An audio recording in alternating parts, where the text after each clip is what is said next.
को अच्छे सरकारी हॉस्पिटल, वहाँ पे अच्छी दवाइयाँ, वहाँ पे उनके टेस्ट के लिए किया जा रहा है।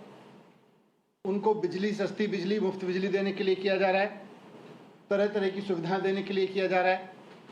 सरकारी टैक्स के पैसे से लोगों को तीर्थ यात्रा कराई जा रही है। सरकारी टैक्स के पैसे से, जनता के टैक्स के पैसे से महिलाओं को कहा जा रहा है कि आप बसों में चलें और फ्री चलें। बुजुर्गों को पेंशन दी जा रही है। ये सब जनता के टैक्स के पैसे से हो रहा है। तो दो तरह के मॉडल हैं। एक तरफ जनता के टैक्स के पैसे को दोस्तों के हजारों लाखों करोड़ों के लोन माफ करने पे, उनके टैक्स माफ करने पे खर्च किया जा रहा है, और दूसरी तरफ जनता के टैक्स के पैसे को करोड़ों लोगों के वेलफेयर पे खर्च किया जा रहा है। ये साफ साफ दोनों मॉडल पे आ गई ये बात। तो पहले मॉडल में हमने देखा, दोस्तवाद मॉडल में, कि कैसे सत्ता में बैठे लोगों ने अपने दोस्तों के, अपने करीबियों के 5 लाख करोड़ के तो उनको टैक्स माफ कर दिए और 10 लाख करोड़ के उनके लोन माफ कर दिए।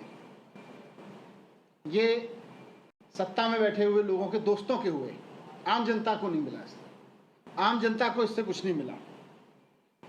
इस वाले मॉडल में, दोस्त वाले मॉडल में, दोस्तवाद वाले मॉडल में आम जनता के ऊपर क्या बीतती है, थोड़ा उसको भी देख लें।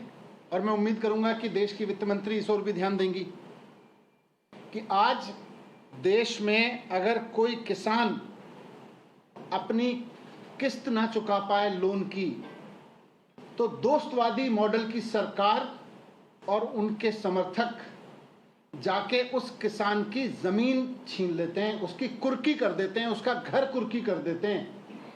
अगर किसी किसान ने एक गाय खरीदने के लिए लोन लिया, कोई खेती करने के लिए लोन लिया और वो उसकी एक किस्त ना चुका पाए, उसकी कुर्की कर देते हैं,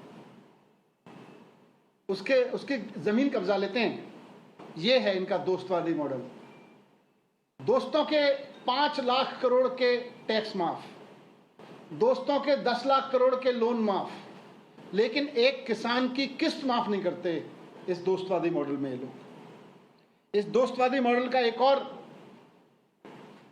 पहलू है कि ये लोग देश के बच्चों को सरकारी फ्री शिक्षा में यकीन नहीं करते।